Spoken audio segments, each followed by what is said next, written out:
Assalamualaikum warahmatullahi wabarakatuh. Hari ini saya akan menjelaskan bagaimana dengan buku besar setelah penutupan. Nantinya saya akan menjelaskan seperti apa pengertiannya, kemudian bagaimana bentuknya, dan bagaimana pula cara kita melakukan penyusunan buku besar setelah penutupan ini. Baik, di sini saya akan jelaskan terlebih dahulu ya pengertian buku besar setelah penutupan itu apa.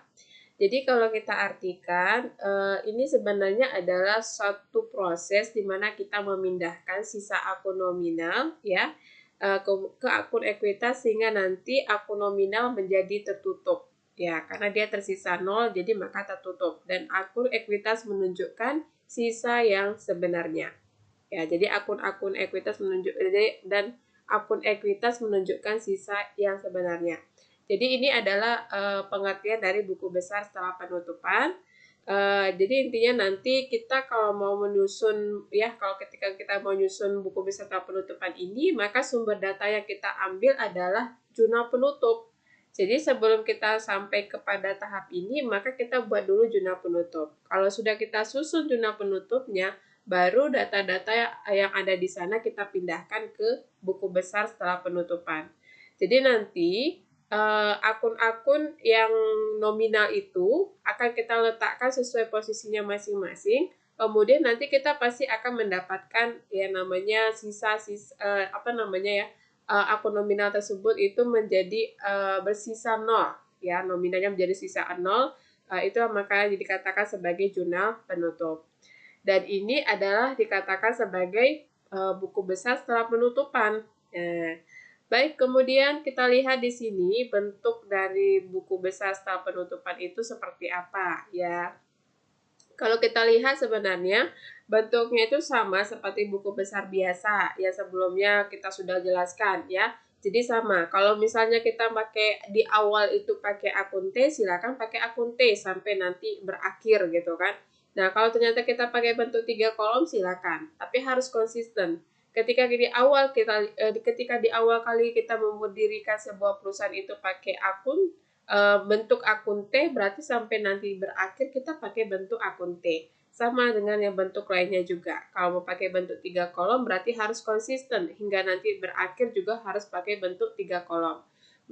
Bentuk 2 kolom juga seperti itu dan bentuk 4 kolom juga seperti itu. Jadi nanti tergantung perusahaan itu mau pakai yang mana. Kalau memang mau pakai yang sederhana seperti ini silakan. Mau pakai yang komplit seperti ini juga silakan. Jadi semua itu ada kebijakan dari masing-masing perusahaannya. Baik, nah selanjutnya kita juga harus tahu bagaimana cara kita melakukan yang namanya buku besar setelah penutupan, ya kan? Dan di sini saya sudah menyediakan satu contoh bentuk ya penyusunan buku besar setelah penutupan. Jadi seperti yang saya katakan di awal tadi, untuk menyusun buku besar setelah penutupan ini kita membutuhkan sumber datanya itu berasal dari jurnal penutup. Nah, ketika kita belum membuat jurnal penutup, maka ini tidak akan bisa kita lakukan. Nah, kemudian katakan kita sudah punya jurnal penutup, ya. Ini dia seperti ini. Kemudian nanti kita akan membuat buku besar setelah penutupannya. Buku besar setelah penutupan ini nanti kita pergunakan saja buku besar yang sebelumnya, ya, buku besar yang biasa, ya. Kemudian nanti kan dia ada saldonya di situ kan, nanti itu nanti kita lanjutkan aja dia, tinggal kita pindahkan saja nanti data jurnal penutup kita. Nah, jadi buku besar itu sebenarnya cuma satu, ya buku besar biasa. Kemudian nanti kita buat, kita isikan dia langsung ke kita isikan jurnal penutup. Nanti kalau kita pakai program itu dia langsung akan masuk ke buku besar setelah penutupan. Dia akan bentuknya seperti ini nanti, otomatis dia akan pindah gitu ya. Nah, bagaimana caranya? Jadi caranya begini. Kita lihat jurnal penutup kita. Kalau sudah kita lihat, kemudian kita mau menutup apa dulu? Kalau kita mau menutup akun pendapatan, maka kita cari akun pendapatan. Nah, di sini katakan akun pendapatan jasa. Maka nanti di akun buku besar ya, di buku besar itu kita lihat akun pendapatannya. Kita buat ya gitu ya, akun pendapatan. Nah, seperti ini.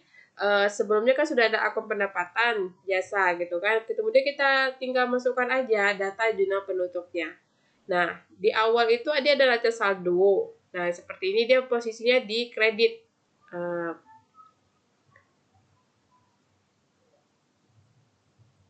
Kenapa di kredit? Karena pendapatan itu kan memang di kredit ya kan.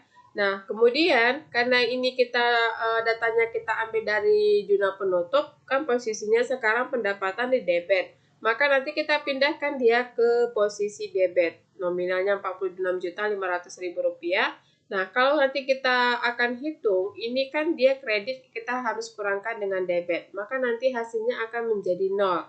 Inilah dikatakan tadi ya buku besar setelah penutupan, dan ini juga dikatakan tadi sisanya itu akan menjadi 0. Ya, jadi tertutup, jadinya dia sudah habis ya karena sudah kita tutup. Nah, kemudian misalnya kalau beban, saya ambil contohnya beban, ini dia.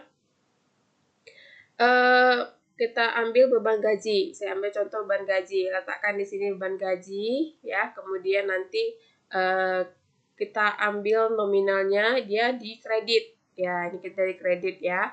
Nah, data sebelumnya beban akun buku besar beban gaji itu ada sisanya ya. Ada sisanya itu 5.300.000 ya kan. Nah, kemudian ketika kita sudah buat jurnal penutup, nah itu ada nominalnya 5.300.000, tapi posisinya di kredit, maka kita letakkan di kredit. Kalau kita hitung, maka nanti selisihnya ini akan 0, habis. Karena apa? Debit ketemu kredit, maka ini akan kita kurangkan. Nah, ketika kita kurangkan, maka ini nominalnya akan habis atau akan menjadi 0. Ya, tersisanya menjadi 0. Jadi, ini adalah cara kita melakukan yang namanya buku besar setelah penutupan. Jadi sebenarnya sama, caranya seperti kita ingin melakukan buku besar biasa yang sebelum-sebelumnya saya sudah jelaskan. Yang pasti nanti ini ada tambahannya yaitu data jurnal penutup kita bikin di sini. Jadi kolom tanggal kita bikin kapan tanggal jurnal penutupnya. Oh, tanggal 31 Desember 2019 buat di sini. Kemudian misalnya lagi keterangannya. Keterangannya itu kita buat di sini adalah sumbernya dari mana? Dari jurnal penutup. Oke, kita buat di sini jurnal penutup. Nah, kita ini rapnya mau bikin tanda checklist, silakan bikin tanda checklist. Kemudian nanti ini kolom nominal ya. Nominalnya kita bikin, kemudian nanti ini saldonya juga, saldo akhirnya. Sudah, kalau sudah seperti ini kita buat, maka ini sudah selesai ya buku besar setelah penutupannya. Jadi nanti yang akun-akun nominal itu akan bernilai 0 dan pada akhirnya habis. Nah, kalau sudah habis maka tidak ada lagi nantinya di kelanjutannya di berikutnya gitu ya. Karena apa? Karena sudah habis di sini. Karena sudah ditutup. Oke? Baik sahabat BMA dimanapun berada, demikianlah penjelasan terkait dengan buku besar setelah penutupan. Saya rasa sudah cukup jelas ya bagaimana cara melakukannya. Ya cukup sederhana, yang penting kita itu sudah punya data jurnal penutup dan sudah punya data juga buku besar sebelumnya. Nah, tinggal kita nanti akan melanjutkan saja untuk memasukkan data jurnal penutup kita. Oke? Baik, sahabat BMA dimanapun berada, sampai ketemu lagi di penjelasan-penjelasan berikutnya ya terkait dengan tahapan siklus akuntansi. Assalamualaikum warahmatullahi wabarakatuh.